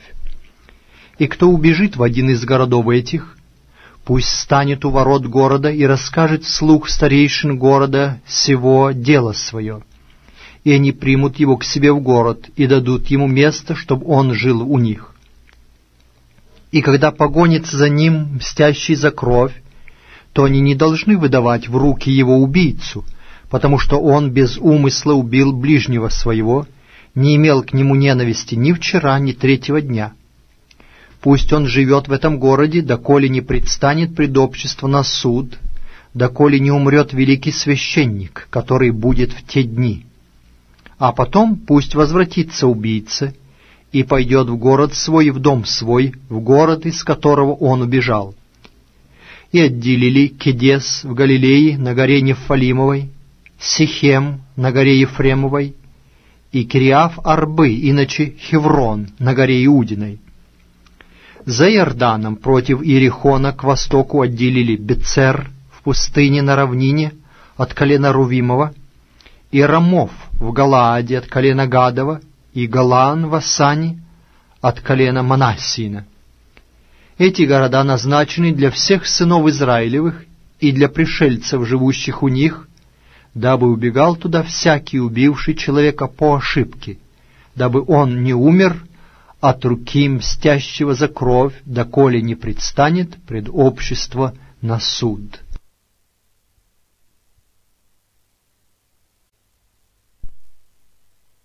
Глава 21 книги Иисуса Навина. Начальники поколений левитских пришли к Елиазару священнику и к Иисусу, сыну Навину, и к начальникам поколений сынов Израилевых, и говорили им в Силоме, в земле ханаанской, и сказали: «Господь повелел через Моисея дать нам города для жительства и предместья их для скота нашего. И дали сыны Израилевы левитам из уделов своих по повелению Господню эти города с предместьями их.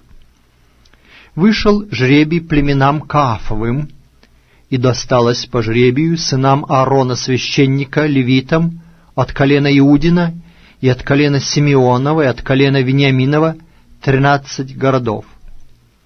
А прочим сынам Каафа от племен колена Ефремова и от колена Данова и от половины колена Манассиина по жребию досталось 10 городов. Сынам Герсоновым от племен колена Иссахарова и от колена Ассирова и от колена Нефалимова и от половины колена Манассиина в Васане по жребию досталось 13 городов.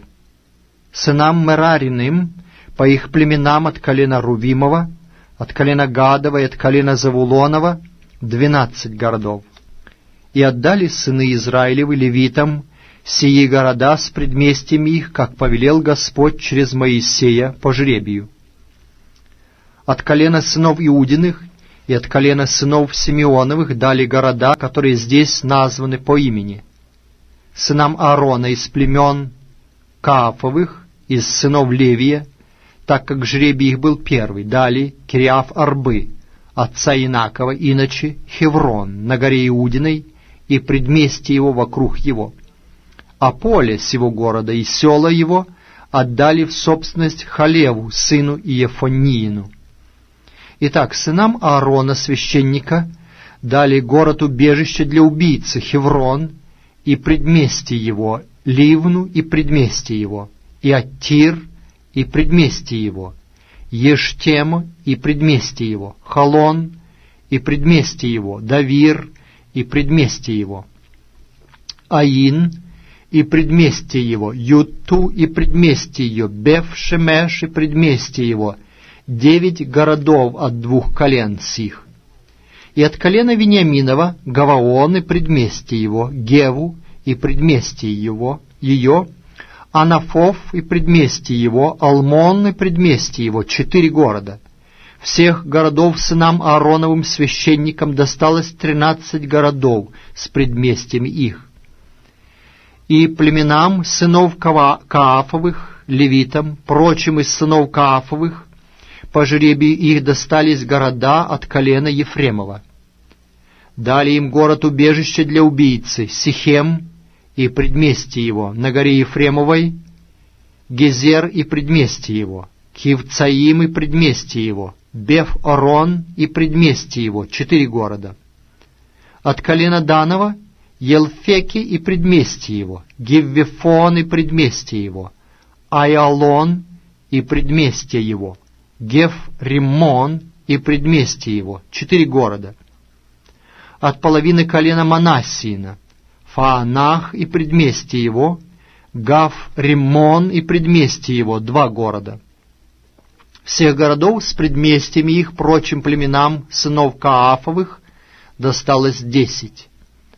А сынам Герсоновым из племен левитских дали от половины колена Манассии города убежище для убийцы, Галан в Васане и предместье его, и Беештеру и предместье ее, 2 города. От колена Иссахарова Кишион и предместье его, Даврав и предместье его, и Армуф и предместье его, Енганим и предместье его, 4 города. От колена Ассирова Мишал и предместье его, Авдон и предместье его, Хелкаф и предместье его, Рехов и предместье его, 4 города. От колена Нефалимова город-убежище для убийцы, Кедес в Галилее и предместье его, Хамов-Дор и предместье его, Карфан и предместье его, 3 города. Всех городов сынам Герсоновым по племенам их досталось 13 городов с предместьями их. Племенам сынов Мерариных, остальным левитам, дали от коленов Завулонова Иокнеам и предместье его, Карфу и предместье его, Димну и предместье ее, Нагалал и предместье его, 4 города. От колена Рувимова Бецер и предместье его, Иааца и предместье ее, Кедемов и предместье его, Мефаав и предместье его, 4 города. От колена Гадова города-убежища для убийцы, Рамов в Галааде и предместье его, Маханаим и предместье его, Есивон и предместье его, и Азер и предместье его, всех городов 4. Всех городов сынам Мерариным по племенам их, остальным племенам левитским по жребию досталось 12 городов.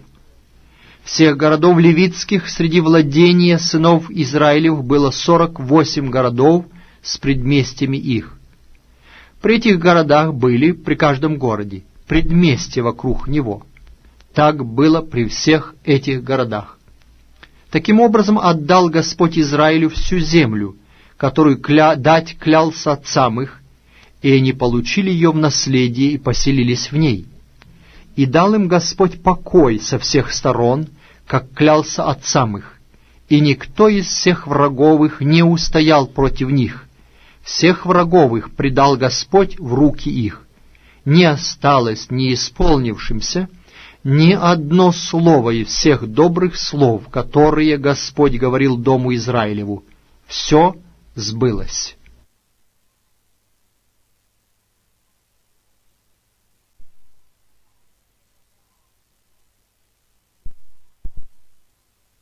Глава 22 книги Иисуса Навина. Тогда Иисус призвал колено Рувимова, Гадова и половину колена Манассиина и сказал им: «Вы исполнили все, что повелел вам Моисей, раб Господень, и слушались слов моих во всем, что я приказывал вам. Вы не оставляли братьев своих в продолжении многих дней до сего дня, и исполнили, что надлежало исполнить по повелению Господа Бога вашего. Ныне Господь, Бог ваш, успокоил братьев ваших, как говорил. Итак, возвратитесь и пойдите в шатры ваши, в землю вашего владения, которую дал вам Моисей, раб Господень, за Иорданом.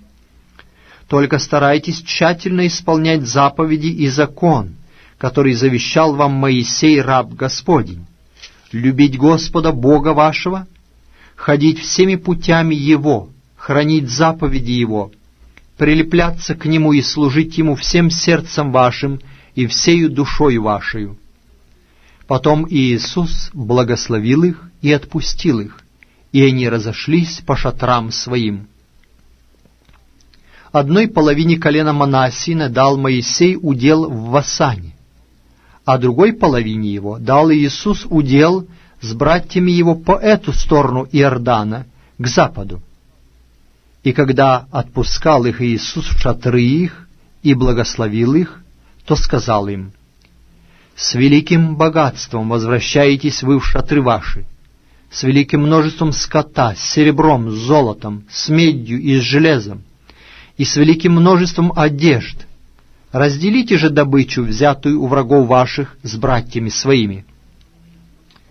И возвратились, и пошли сыны Рувимовы и сыны Гадовы, и половина колена Манассиина от сынов Израилевых из Силома, который в земле Ханаанской, чтобы идти в землю Галаад, в землю своего владения, которую получили во владение по повелению Господню, данному через Моисея.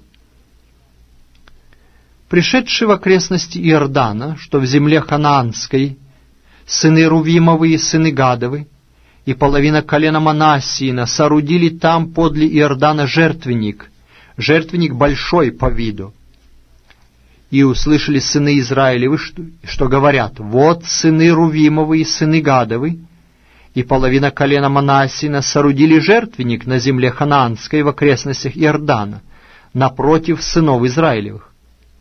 Когда услышали это сыны Израилевы, то собралось все общество сынов Израилевых в Силом, чтобы идти против них войною. Впрочем, сыны Израилевы прежде послали к сынам Рувимовым, к сынам Гадовым и к половине колена Манассиина в землю Галаадскую Финиеса, сына Елиазара, священника, и с ним 10 начальников, по начальнику поколения от всех колен Израилевых. Каждый из них был начальником поколения в 1000 Израилевых. И пришли они к сынам Рувимовым, и к сынам Гадовым, и к половине колена Манассиина в землю Галаад, и говорили им, и сказали: «Так говорит все общество Господне, что это за преступление сделали вы пред Богом Израилевым, отступив ныне от Господа, соорудив себе жертвенник и восстав ныне против Господа? Разве мало для нас беззакония Фигорова, от которого мы не очистились до сего дня, и за которое поражено было общество Господне? А вы отступаете сегодня от Господа, сегодня вы восстаете против Господа, а завтра прогневается Господь на все общество Израилева.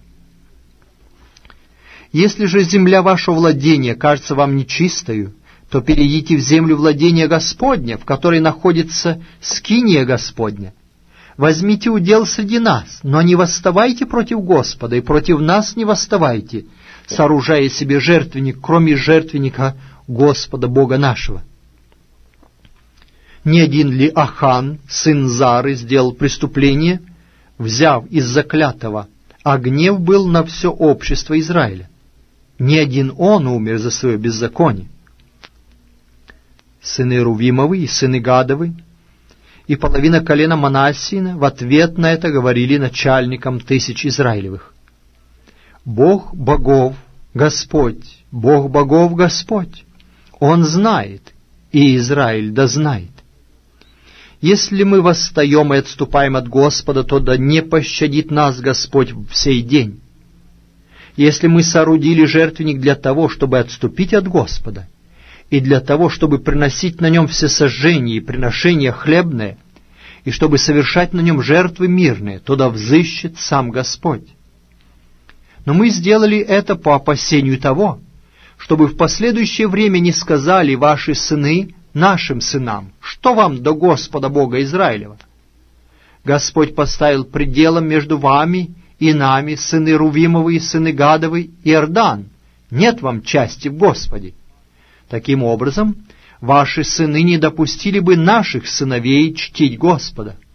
Поэтому мы сказали: соорудим себе жертвенник не для всесожжения и не для жертв, но чтобы он между нами и вами, между последующими родами нашими, был свидетелем, что мы можем служить Господу всесожжениями нашими, и жертвами нашими, и благодарениями нашими, и чтобы в последующее время не сказали ваши сыны сынам нашим: нет вам части в Господе.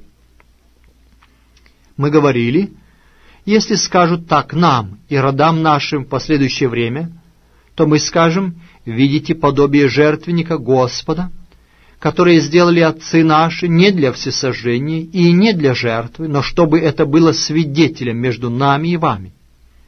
Да не будет этого, чтобы восстать нам против Господа и отступить ныне от Господа, и соорудить жертвенник для всесожжения и для приношения хлебного и для жертв, кроме жертвенника Господа Бога нашего, который перед Его скинией. Финиес, священник, начальники общества и головы 1000 Израилевых, которые были с ними, услышав слова, которые говорили сыны Рувимовы и сыны Гадовы и сыны Манассиины, одобрили их, и сказал Финиес, сын Елиазара, священник, сынам Рувимовым и сынам Гадовым и сынам Манассииным: сегодня мы узнали, что Господь среди нас, что вы не сделали пред Господом преступления этого. Теперь вы избавили сынов Израиля от руки Господней. И возвратился Финиес, сын Елиазара, священник, и начальники от сынов Рувимовых и от сынов Гадовых в землю ханаанскую к сынам Израилевым, и принесли им ответ. И сыны Израилевы одобрили это, и благословили сыны Израилевы Бога, и отложили идти против них войною, чтобы разорить землю, на которой жили сыны Рувимовы и сыны Гадовы. И назвали сыны Рувимовы и жители Гадовы жертвенник Эд, что значит «свидетель», потому что, сказали они, «Он свидетель между нами, что Господь есть Бог наш».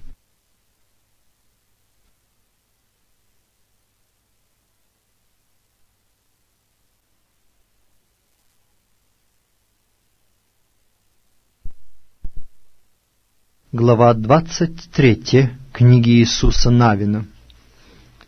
Спустя много времени после того, как Господь успокоил Израиль от всех врагов его со всех сторон, Иисус состарился, вошел в лета.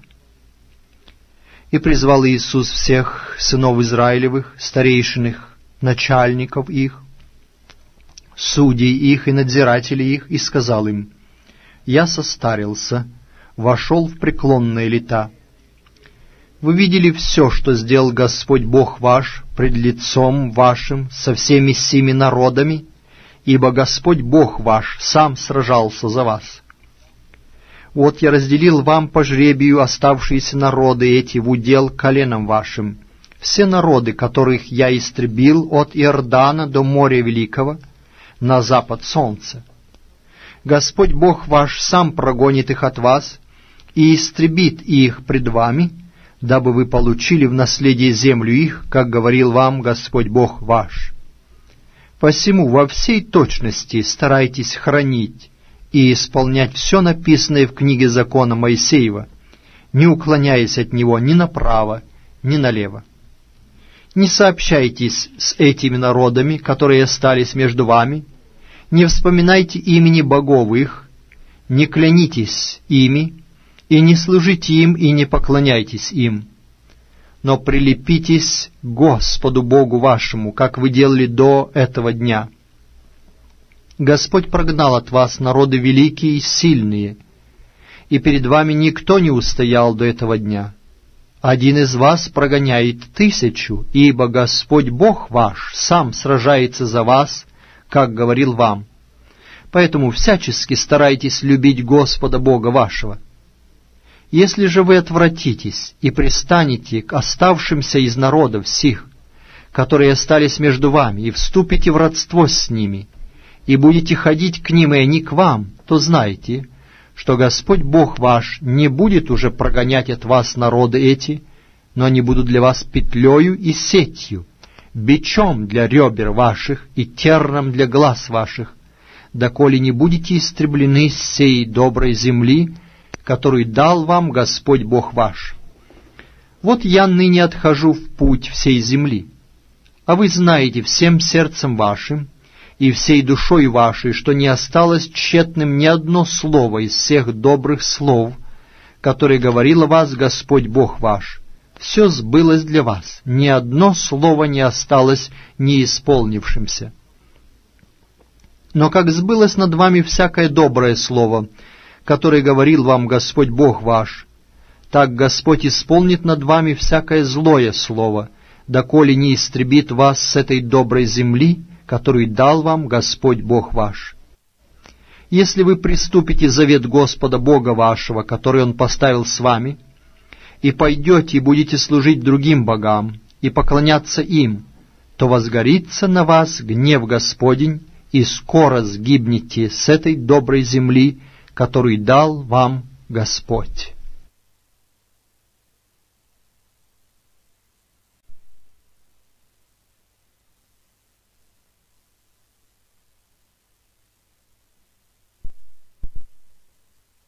Книга Иисуса Навина, глава 24. «И собрал Иисус все колена Израилевы в Сихем, и призвал старейшин Израиля и начальников его, и судей его, и надзирателей его, и предстали пред Господа Бога.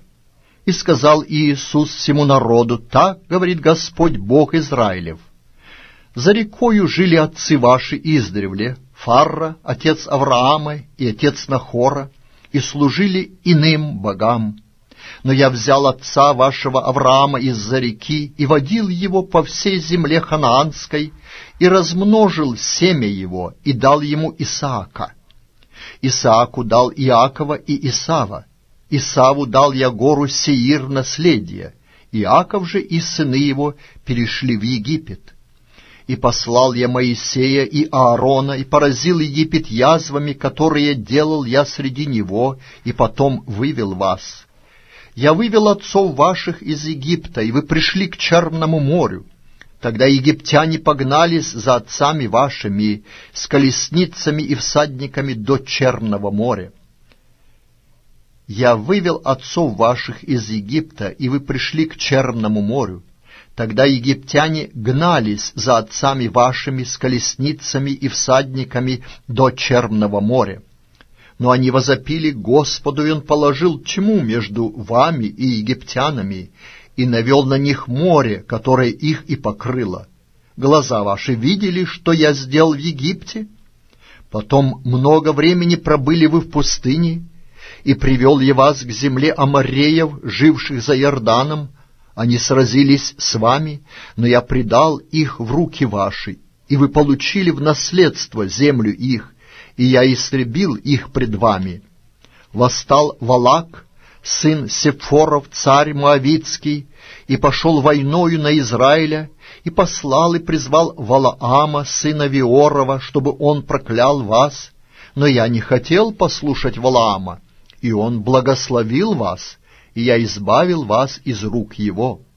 Вы перешли Иордан и пришли к Иерихону, и стали воевать с вами жители Иерихона, Амореи, и Ферезеи, и Хананеи, и Хиттеи, и Гергесеи, и Евеи, и Иевусеи, но я предал их в руки ваши. Я послал перед вами шершней, которые прогнали их от вас, 2 царей аморейских. Не мечом твоим и не луком твоим сделано это. И дал я вам землю, над которой вы не трудились, и дал я вам землю, над которой ты не трудился, и города, которых вы не строили, и вы живете в них. Из виноградных и масличных садов, которые вы не саждали, вы едите плоды. Итак, бойтесь Господа и служите Ему в чистоте и искренности. Отвергните богов, которым служили отцы ваши за рекою в Египте, и служите Господу. Если же не угодно вам служить Господу, то изберите себе ныне, кому служить. Богам ли, которым служили отцы ваши, бывшие за рекою, или богам амореев, в земле которых живете? А я и дом мой будем служить Господу. И отвечал народ и сказал: нет, не будет того. Нет, не будет того, чтобы мы оставили Господа и стали служить другим богам. Ибо Господь Бог наш, Он вывел нас и отцов наших из земли египетской, из дома рабства, и делал пред глазами нашими великие знамения, и хранил нас на пути. Ибо Господь Бог наш, Он вывел нас и отцов наших из земли египетской, из дома рабства, и делал пред глазами нашими великие знамения, и хранил нас на всем пути, по которому мы шли, и среди всех народов, через которые мы проходили. Господь прогнал от нас все народы и амореев, живших в сей земле. Посему и мы будем служить Господу, ибо Он Бог наш».